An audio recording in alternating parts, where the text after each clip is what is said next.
Indonesia dianggap sebagai salah satu negara Bicara tentang minat baca masyarakat Indonesia yang terbilang jika dibandingkan dengan negara. Kita adalah bangsa yang rajin membaca. Setiap hari kita membaca ratusan takrir media sosial. Kita membaca ribuan komentar dan kita merasa sudah memahami isi dunia hanya dengan membaca selembar judul berita. Indonesia memiliki ratusan juta pengguna aktif di dunia digital.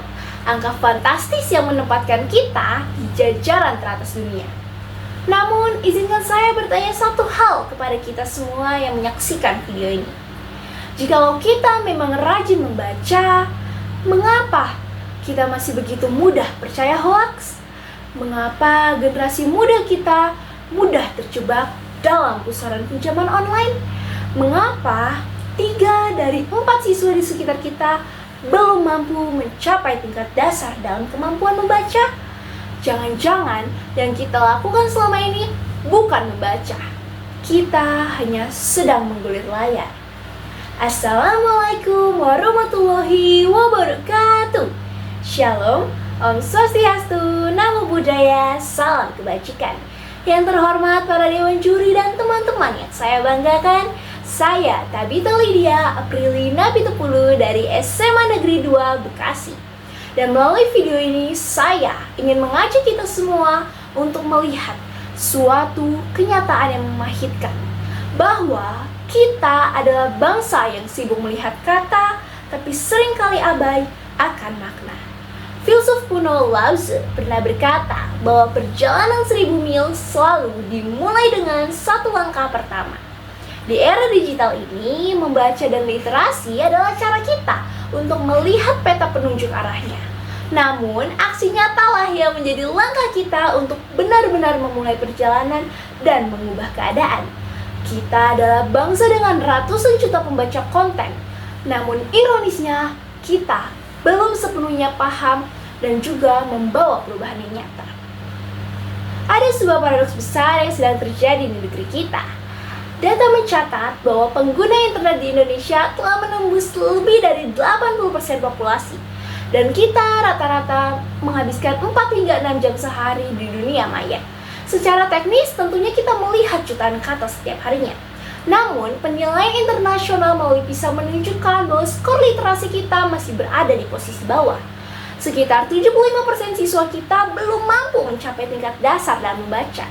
Artinya, 3 dari 4 teman sebangku kita bisa membaca, namun sulit mengungkap esensi dan maknanya. Fenomena ini juga tidak jauh dari keseharian saya di sekolah. Seringkali saya melihat teman-teman saya begitu cepat membagikan sebuah unggahan di suatu grup dan juga ikut menghujat sesuatu yang sedang viral, hanya karena membaca sebuah potongan teks tanpa pernah membaca ataupun mengecek kebenarannya. Kita dilatih untuk beraksi dengan cepat tanpa melatih otak kita untuk mencerna dengan tepat. Sistem di sekitar kita sering melatih kita untuk sekedar menghafal, bukan menstimulus daya kritis. Kita diajarkan untuk menjawab soal di atas kertas, bukan mempertanyakan masalah di dunia nyata. Dampaknya terlihat nyata dan terjadi setiap hari. Ketika seseorang menyebarkan berita palsu, itu masalah literasi. Ketika seseorang terjerat dalam pinjol ilegal karena tergiur sebuah iklan, itu pun masalah literasi. Kita bukan bangsa yang nggak bisa membaca huruf. Kita adalah bangsa yang belum benar-benar belajar untuk membaca situasi dunia. Dan terdapat sebuah solusi dan tindakan nyata. Solusi bukan sekedar menambah tumpukan buku bacaan kita, melainkan mengubah cara kita memperlakukan kata-kata. Masalahnya bukan pada kuantitas informasinya, melainkan pada kualitas pemahaman kita. Untuk memudahkan kita bergerak, saya terdapat beberapa sebuah tindakan, yaitu aksi. A. Analisis informasi. Jangan langsung percaya akan apa yang kita lihat.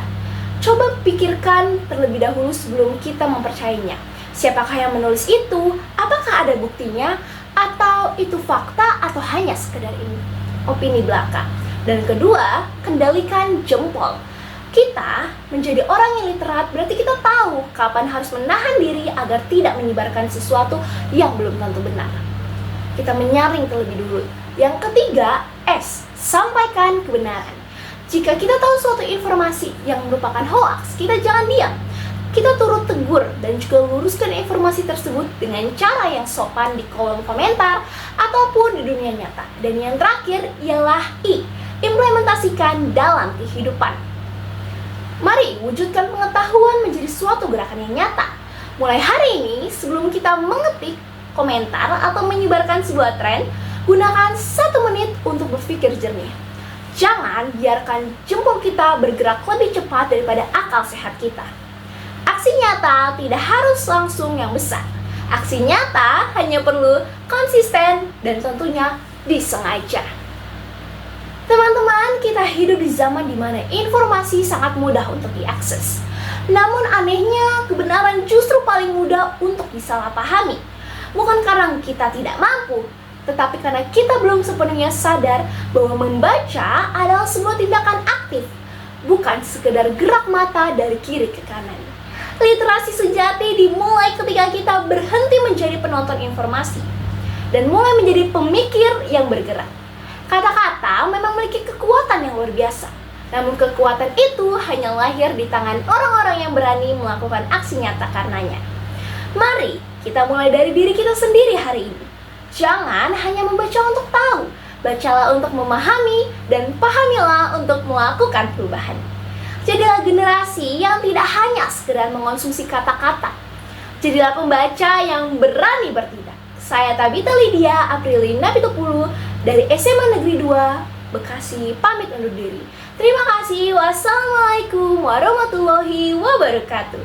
Shalom, Om Santi Santi Om, Namo Buddhaya.